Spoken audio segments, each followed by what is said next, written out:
SS증권방송 시청자 여러분 안녕하세요. 여러분들의 생활에 활력을 불어넣는 비타민 같은 시간, 이윤의 스마트 생활 정보입니다. 네, 겨울철 황사주의보, 이 봄철보다 훨씬 더 많은 양의 인체 유해 물질이 들어있다고 하는데요. 네, 그래서 여러분들의 기관지 관리 주의하셔야 할 것 같습니다. 또 눈과 피부 건강도 위협한다고 하니까요. 이 바람 불 때 특히 조심하시길 바랍니다. 네, 오늘은 저와 함께 또 도서 정보에 대해서 알아볼 텐데요. 마음의 양식을 쌓는 시간이죠. 네, 그럼 지금부터 시작하도록 하겠습니다. 이윤의 스마트 생활 정보 지금 시작합니다.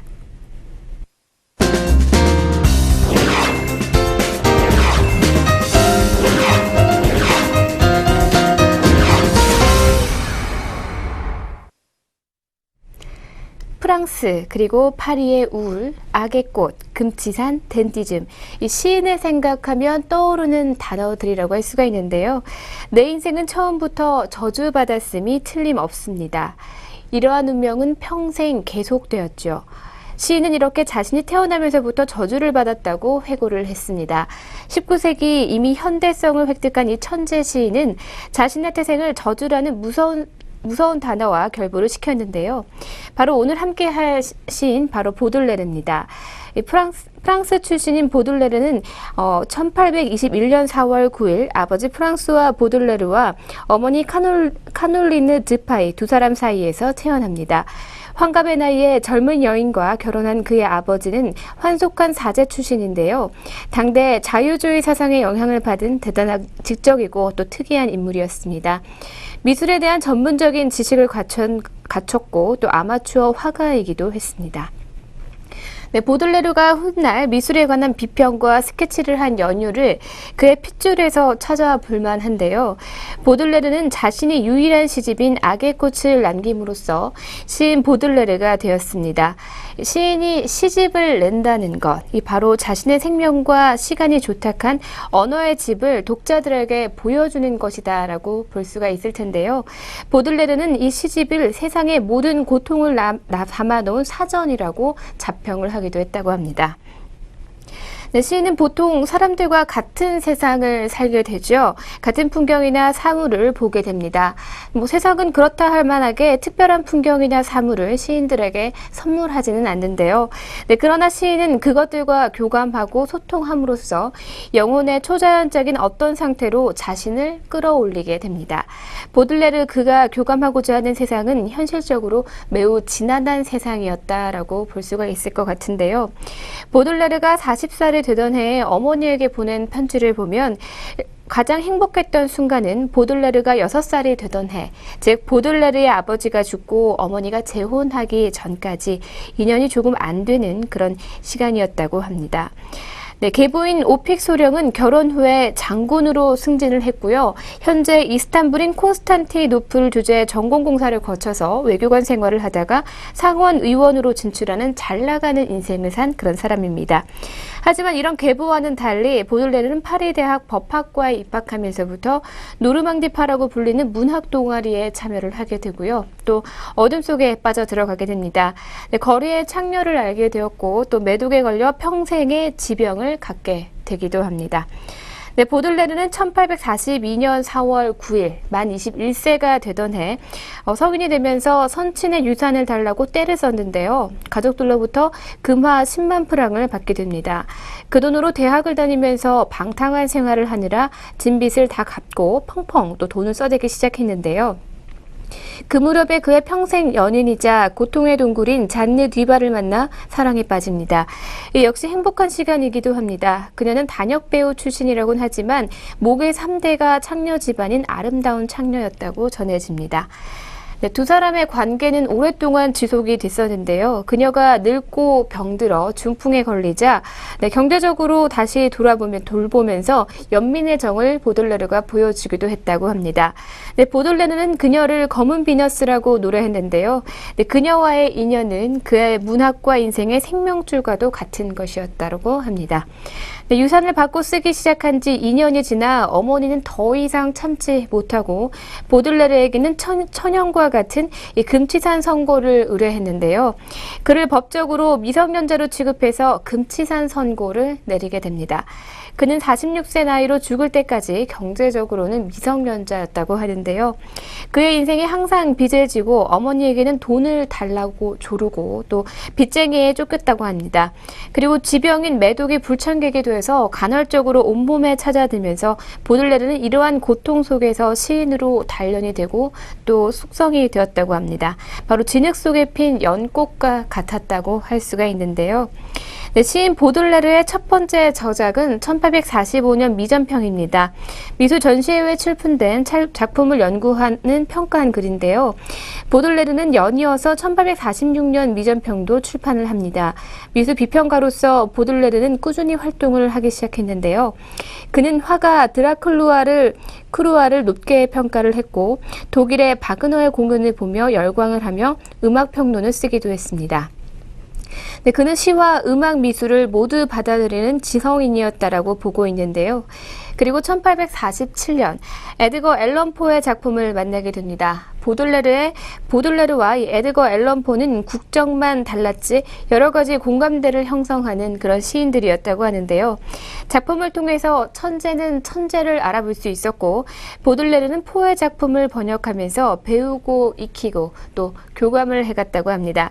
네, 그는 포를 만난 것을 행운으로 여기고 내게 생각한 법을 가르쳐준 이는 드 메스트로와 에드거 앨런 포이다라고 고백을 했다고 합니다. 네, 1857년 소설가 플로베르의 보바리 부인이 외설죄로 재판을 받고 무죄가 선고가 됐습니다. 이즈음에 보들레르의 악의 꽃이 원고를 플레 말리사스 출판에 넘겨지게 됐는데요. 그리고 그해 4월 계부인 오픽 장군이 사망하고 홀로 된 어머니는 옹플레르의 별장으로 이사를 하게 됩니다. 네, 보들레르의 악의 꽃은 6월 25일에 출간이 됩니다. 초판 악의 꽃에는 모두 100편의 시가 실리게 됐는데요.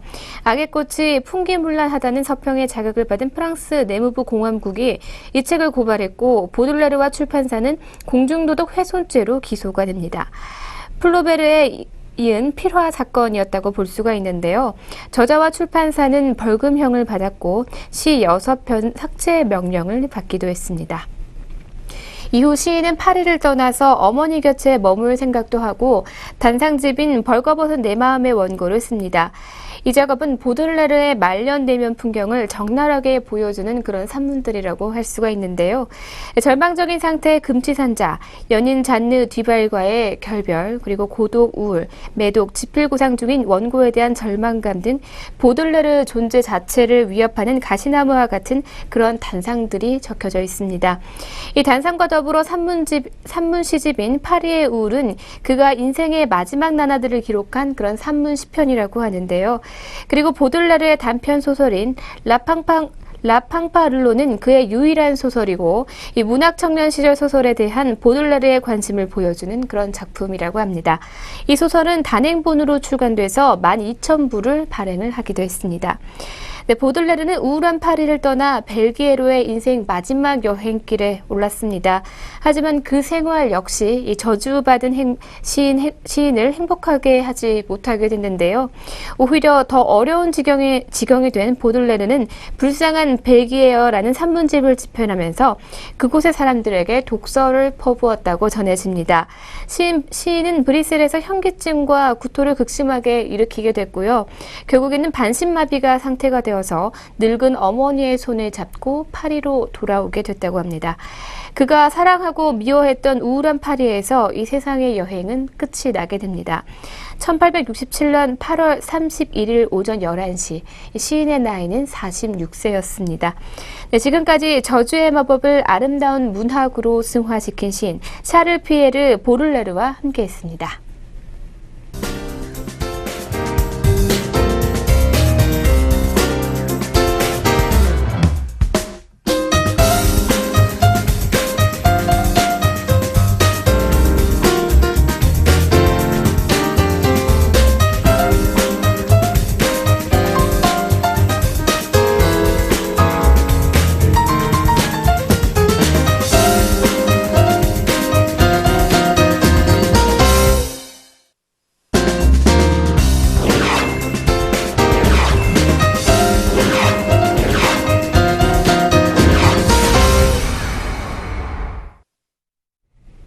네, 두 번째 소식으로 도서 리뷰 들어갈 텐데요. 애완동물을 키우는 여러분들에게 전해드리는 그런 메시지입니다.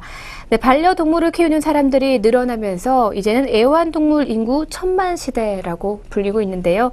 농림수산검역검사본부가 추산한 자료에 따르면 개와 고양이를 키우는 가구의 비율은 2013년 기준 각각 16%와 3.4%라고 합니다. 여기에 조류와 파충류 등 다른 애완동물을 키우는 가구까지 더하면 20%에 육박한다고 볼 수가 있는데요. 우리나라 인구 5천만 명 중에서 1000만 정도가 애완동물을 키우고 있는 셈입니다. 아무래도 인구 구조의 고령화와 1, 2인 가구의 증가가 큰 영향을 끼쳤을 것으로 또 보고 있는데요. 애완동물 관련 시장도 급팽창하고 있습니다. 현재 1조 1,400억 원 규모지만 2020년에는 6조 원까지 육박할 것으로 보이니까 당연히 시장은 반기는 그런 추세죠. 하지만 단순 상품성으로 보기에는 책임감과 또 생명에 대한 소중함이 우선되어야 할 것 같습니다. 네, 그래서 오늘은 애완동물과 관련된 책으로 도서 리뷰를 좀 준비를 해봤는데요. 먼저 애완동물 관련 서적 베스트 10을 알려드리도록 하겠습니다. 네, 첫 번째 1위는요. 내 강아지를 오래 살게 하는 50가지 방법. 두 번째, 고양이 공부. 세 번째, 팀끝 따라 강아지 옷 만들기. 네 번째, 강아지 언어 교과서. 다섯 번째는 동물병원이 알려주지 않는 30가지의 비밀이 있고요. 네, 다음 계속해서 여섯 번째는 개를 춤추게 하는 클리커 트레이닝, 일곱 번째는 우리 강아지 명견 만들기, 여덟 번째는 치유하고 치유받는 고양이 마사지, 아홉 번째는 임신하면 왜 개 고양이를 버릴까라는 책입니다. 그리고 마지막 열 번째는 내 고양이를 오래 살게 하는 50가지 방법입니다. 네, 오늘은 정말 가벼운 마음으로 가볍게 읽을 수 있는 책. 하지만 책임감은 무겁게 느껴야 하는 그런 책을 소개해드립니다. 애완동물 도서 중에 1위를 차지한 우스키 아라타의 내 강아지 오래 살게 하는 50가지 방법인데요. 사실 이 책은 얼마 전에 책방을 들렀다가 우연히 도서 책장 한 켠에서 발견돼서 읽게 됐습니다. 네, 내 강아지를 위한 건강 지침서라고 볼 수가 있을 것 같은데요. 네, 내 강아지를 오래 살게 하는 50가지 방법은 수의사인 저자가 소중한 반려견을 위한 건강 노하우 50가지를 항목으로 정리해서 수록한 책입니다. 저자는 인간과 다른 동물인 반려견의 건강에 대한 올바른 지식이 부족해 안타까운 상황들이 발생하는 것을 조금이라도 줄이고 싶은 마음에서 이 책을 쓰기 시작했다고 말하는데요. 이 책은 총 5개의 장으로 나누어서 기초적인 생활 습관에서부터 자주 걸리는 질병, 그리고 임종을 앞둔 개를 대하는 방법까지 자세히 알려주고 있습니다. 1장에서는 개를 오래 살게 하는 쾌적한 환경에 대해 이야기하고요. 집 밖에서 기르는 개와 가정에서 기르는 개, 그리고 임신과 출산 등 사람과 함께 동거하며 올바르게 키울 수 있는 방법에 대한 주제 10가지를 수록했습니다. 2장에서는 개를 오래 살게 하는 운동에 대해 말하고 있는데요.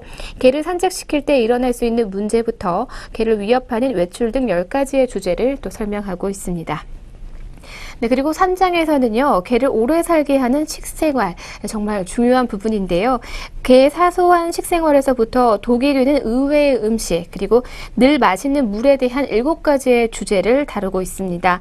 4장에서는 개에게 닥치는 질병이나 부상, 또 조기 발견에 대해서 더 큰 질병으로 확대되는 예방법 15가지를 수록을 했고요. 5장에서는 노견과 행복하게 사는 방법에 대해서 알려집니다. 쇠약해진 노견에게 닥칠 수 있는 각종 질병과 임종을 앞둔 개에 대해 대하는 방법에 대해서 또 배울 수가 있습니다. 네, 강아지 한 마리 키우는데 이런 서적이 필요해라고 느끼신다면 꼭 한번 펼쳐보시기를 여러분들께 권해드립니다. 네, 견주의 사랑과 반려동물의 건강은 꼭 비례하지 않기 때문인데요. 올바르지 않은 나의 상식으로 다치게 될 이 말 못한 강아지. 내가 뒤늦게 대처하기에는 그 사랑의 크기만큼 마음이 너무 아플 것 같습니다. 네, 집에 두고 볼 수 있는 그런 애견 견주의 행복 지침서이기도 합니다. 네, 그래서 저자는 이렇게 얘기하고 있습니다. 이 책을 읽고 있는 독자들 중에도 개가 건강할 때는 아무런 걱정도 하지 않았던 주인이 많았을 것이다. 뭔가 이상한 조짐을 보여도 별거 아닐 거야, 기분 탓이겠지라고 낙관하고 있을지도 모른다. 하지만 개나 사람이나 언제나 죽기 마련이다.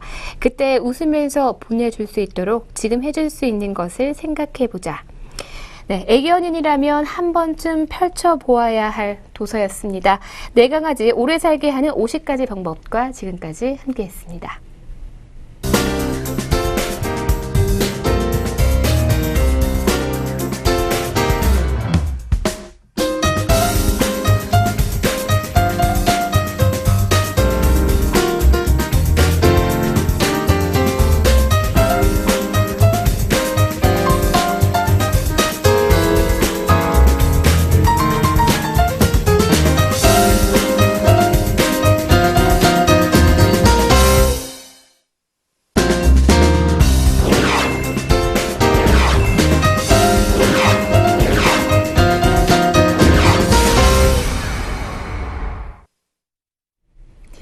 네, 계속해서 신간 도서 정보 알려드리도록 하겠습니다. 베스트셀러 대통령의 글쓰기 저자 강원국의 책입니다. 바로 회장님의 글쓰기로 새롭게 출간을 했는데요. 페이스북에서 망가지는 유머로 이름을 꽤나 날린 그런 저자이기도 합니다. 이번 책도 에피소드가 곳곳에 숨어 있지만 시각은 훨씬 더 뾰족합니다. 좀 까칠하고 냉정하게, 솔직히 위약적이기까지 하다고 소문에 썼습니다. 회사란 태생적으로 이익을 추구하죠. 냉철한 지혜가 필요한 순간이 많습니다.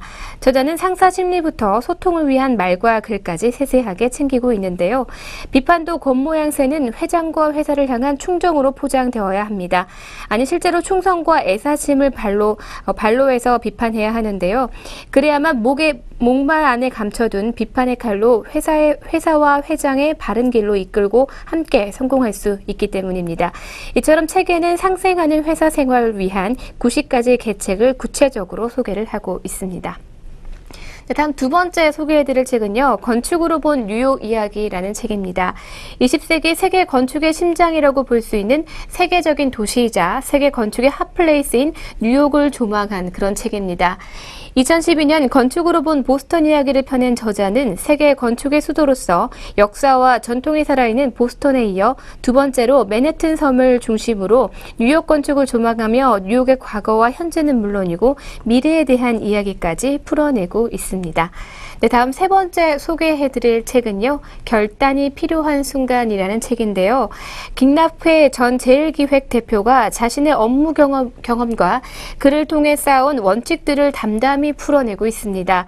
40년의 광고 이력과 6년의 경영 경험을 토대로 김 전 대표가 내놓은 화두는 어떻게 결단을 내릴 것인가 라는 책인데요.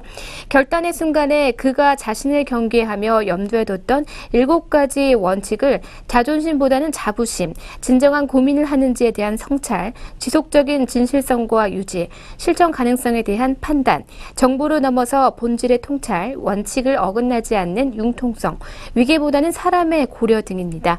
네, 저자는 7개의 장에서 7개의 질문의 내용과 적용 방법을 함께 담은 그런 도서입니다.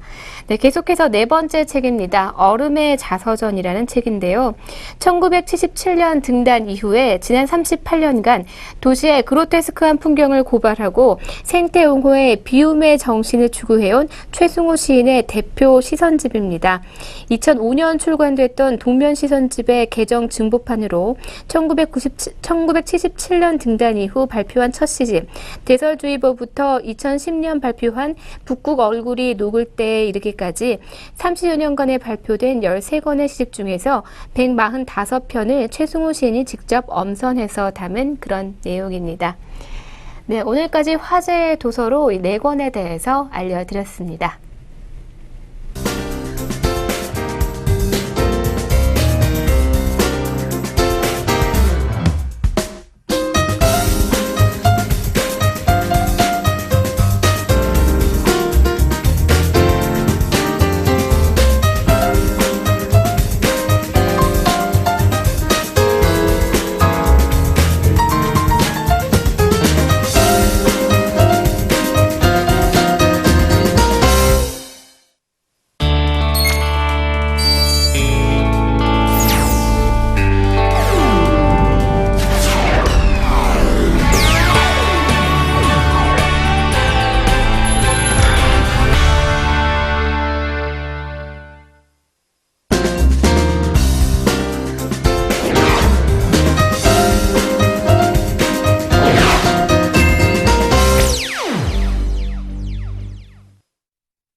네, 계속해서 이어지는 오늘의 스톡 시간입니다. 오늘도 증권사 추천 종목으로 두 종목 준비했는데요. 유한타 증권에서 추천한 사조 시푸드입니다. 종목 번호는 014710입니다. 횟감용 참치 가격 상승과 일반 수산물 매출 호조로 3분기 어닝 서프라이즈를 시현하고 있는 그런 종목인데요. 일반 수산물을 진공 포장한 스킨팩 제품의 홈플러스의 전국 매장 확대로 외형과 또 수익성이 개선이 되고 있습니다. 현대차 그룹의 한국전력 부지 개발로 인근에 위치한 이 4조 빌딩의 자산 가치가 부각이 되고 있는데요. 또 오룡호 사건에 따른 영향은 지극히 좀 제한적인 편이긴 합니다. 15년 실적 성장에 따른 정당한 평가가 필요한 시점이 요구되는 그런 종목입니다. 동사는 1980년 수산물 도소매업을 영위하는 사조 냉장으로 설립이 되었고요. 현재는 참치 어획에서부터 유통, 수출, 부가식품 개발과 판매까지 하는 수산물 가공 유통 전문 기업입니다. 참치 시장에서 일본으로의 진출을 위해 2010년 일본 소재의 신사조를 인수했고요. 2013년 11월부터 어업 중입니다. 사업 분야는 크게 횟감용 참치를 다루는 수산물 가공 유통, 그리고 김등 식품 사업, 그리고 원양어업을 하는 수산 부문, 임대업 등 기타 분야로 구분이 되고 있습니다. 네, 계속해서 두 번째 종목입니다. 현대증권에서 추천한 종목이고요. 종목 이름은 기아차, 종목 번호는 000270입니다. 11월 중국 자동차 판매가 전년 동월 대비 17.9%가 증가했습니다. 신공장에서 신모델 출시가 지속적으로 판매 호조를 보이고 있는데요. 원달러 환율의 상승과 내수 시장의 점유율 회복, 그리고 글로벌 SUV 판매 증가에 따른 실적 개선이 기대되고 있는 그런 종목입니다. 네, 기아차는 현대자동차와 함께 국내 완성차 업계를 선도하는 메이저 자동차 회사인데요. 현대자동차 그룹에 속한 회사로 2014년 6월 말 기준 국내 56개의 계열사로 구성이 되어 있습니다. 동사는 완성차와 부품의 제조, 판매, 그리고 렌트와 정비용업 사업을 영위하고 있습니다. 소울을 포함한 주력 신차들의 해외 모멘텀이 본격적으로 발생 중인데요. 특히 중국에서 딜러망을 확충하고 2014년 1월 제3공장을 본격 가동하면서 젊은 층 중심의 신차 수요에 부응하려고 노력 중이라고 합니다. 네, 오늘의 관련 스톡해서 기아차와 또 사조 시푸드에 대해서 알려드렸습니다.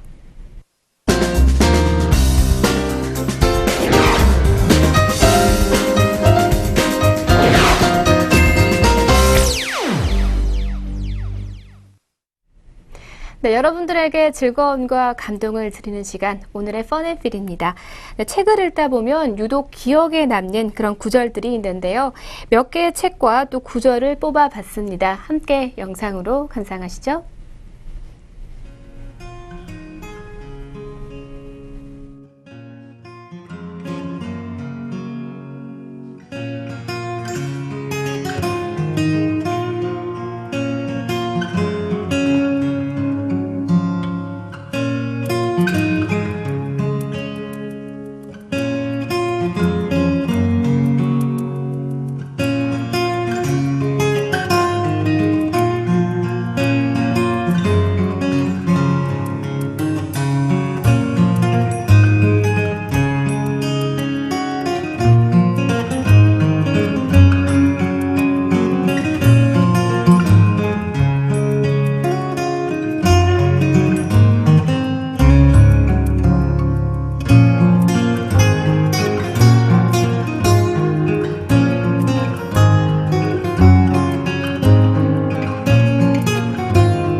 여러분들은 어떤 책의 구절이 가장 기억에 남으신가요? 저는 가장 많은 사람들이 읽었고 또 많이 읽었지만 사실은 내가 이걸 제대로 읽었는지조차 기억할 수 없는 동화 같은 소설, 이 어린 왕자에 나오는 구절이 가장 기억에 남는데요. 어른들도 누구나 어린이였던 시절이 있었다. 하지만 그 시절을 기억하는 어른은 드물다라는 구절입니다. 네, 가끔 후배 또는 후임 또는 동생, 자녀 등이 나보다 늦게 세상을 만나서 이들이 나와 하는 행동들이 같지 않을 때 이해가 되지 않아서 너는 왜 그래? 라고 묻는 경우 참 많으실 겁니다. 네, 그럴 때는 이 구절을 한 번쯤 떠올려 보시는 것도 좋을 것 같습니다. 네, 오늘의 펀앤필은 여기까지입니다.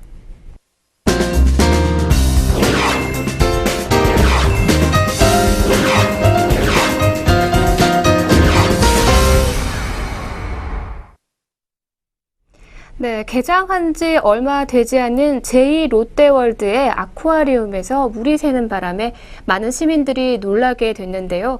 문제는 누군가에게 책임을 떠넘기려 한다거나 이런 것보다는 먼저 나서서 책임지는 그런 태도가 중요할 것 같습니다.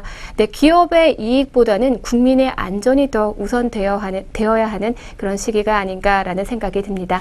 네, 오늘 제가 준비한 내용은 여기까지고요. 저는 내일 이 시간에 더 알차고 즐거운 내용으로 함께 하도록 하겠습니다. 시청해주신 여러분 고맙습니다.